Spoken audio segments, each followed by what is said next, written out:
This week, I have been mostly been building acoustic panels.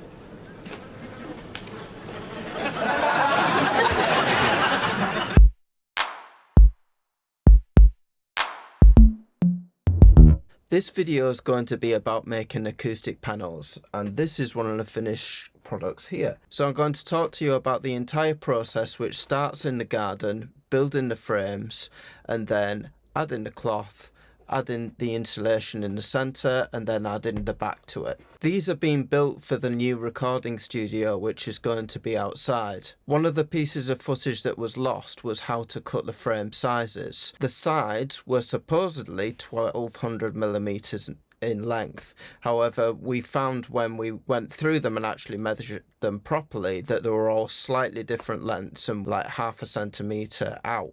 So we had to pair up the different lengths. So if you get any rough cut wood and you ask for it to be cut to lengths, make sure that you actually check the cutting that they have done. The width of the panels is 455 millimeters, and the type of wood that I used was 2x3 inch wood, which is rough cut, so you've got to measure things accurately and not necessarily trust the dimensions that they've given you. Measure twice, cut once. The width of the acoustic panel inside is 455 millimeters. So if you add on the 50 millimeters on each side, then that comes to 555 millimeters. Though we did discover that there was a little bit of leeway where it would be a millimeter or so either side, and the measurements with your wood may vary. So make sure that you get all of the measurements right.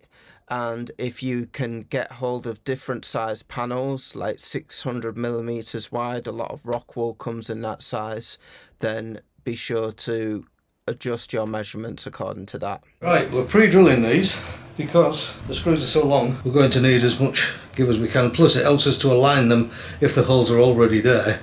And what we're going to do, we're going to drill this at a very slight angle.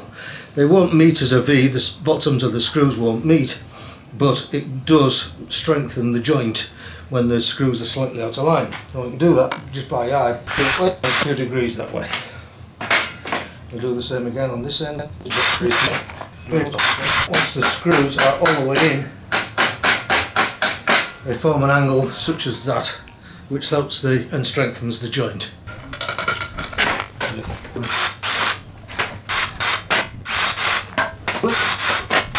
All ready for final assembly. Now we've just got one other stanchion held up by the workmate here. And we're just squaring this up so that we can feel it flush there, and flush there. It's just need a little bit more. Is it because of this one? That's alright. That's it there.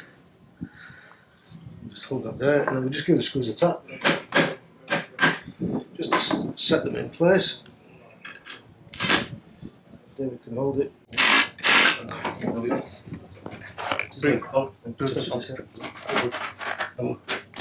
then you can see the V that's going to form when we put those in there. That will help strengthen the joint. All good. Completed frame. So this is 2 completed frames now. We're aiming for 12 in total, so we'll keep going. So this is the last one now.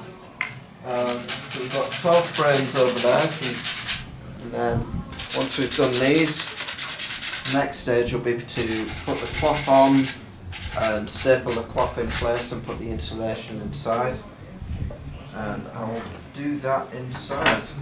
So it'll be by the magic of YouTube, I'll suddenly be in a different place. Right, so I've set up a bit of a production line in here with I've got the cloth over here. I lay out the fabric like this. Lay this out. Now on this particular frame, because it's 75mm in terms of thickness, and then you've got another couple of inches of thickness here. So what I've been tending to do is just go over and try and eyeball it for how much fabric I think I need. That's not far off, and then usually been measuring it with a tape measure. It comes to it's about 13 centimeters there, so I could probably go to about 12 centimeters and then just make a mark, and then what I've been doing is moving the frame up to just before that mark. At this point, follow the frame as a guide for the scissors to keep the cut straight. You can also use a pen and a straight edge to get the same outcome. And then just go by eye to the end. That's your cut, that's the fabric. Roughly enough at this end and roughly enough at that end as well. Let's get the excess out of the way here. Stick this out in the middle, which is about. Now what I've been doing at this stage is just trying to get it looking as straight as possible on the bottom. With this particular fabric, I found you don't need a particularly large amount of tension like in the fabric, and one of the things we've discovered on the earlier ones is that actually the more tension you put on the fabric, the more ripples you get. Now if I pull it to tension at this point too much, what is actually happens is I end up just taking fabric away from the other side, because it's not, you're not pulling against anything other than the fabric. So the first one that you do, just pull it a little bit, just to a point where you can see that it's tight up, but not too much, because otherwise you can end up creating unnecessary tension. And then usually what I do, I'll just get it nice and tidy, just so it's nice and clean. Do a few more staples across here. Keep stapling till the end of the fabric. Just finish it off there. Now at the other side, this is where you can start getting some tension across. Start stapling from the centre as before. Maintain a moderate amount of tension in the fabric and keep adjusting the tension by eye as you staple up the other side. But the trick with this corner here is to go like an inner corner, then a 45-degree angle here, and then try and find a point where it kind of folds over here. Bring it across like that. Then what I've found is bringing it in a bit leads to it being neater when you cut it off later. Now I've only been putting a couple of staples like this. The temptation would be to go right to the end, but usually what happens is you end up making more work for yourself by cutting around all of this fabric. This part can be really fiddly and may take several readjustments in the tension of the fabric, but once you've got the corners right, stapling up the rest of the top and bottom is relatively easy. Make sure you hammer in the staples as needed to fully secure them in place if needed. And of course, repeat the whole process on the other side. Now it's time to check our work. Looks pretty good from the front. There's no noticeable ripples anywhere. So the next stage is to go around and trim all of the excess of the fabric. This helps prevent bulges and makes everything look tidier.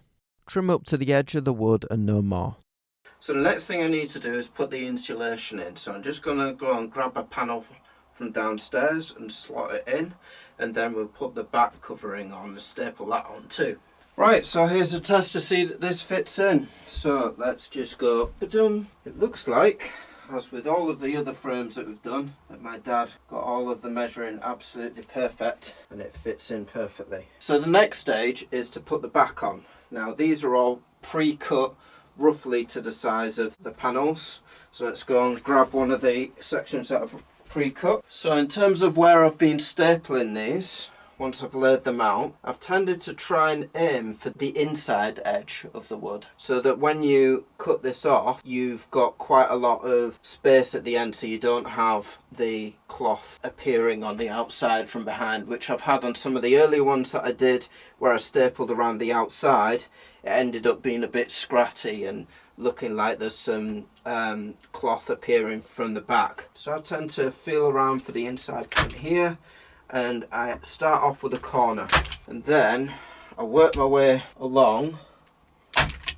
Start by stapling the corners, and as you follow the frame and staple, add a moderate amount of tension as you go around.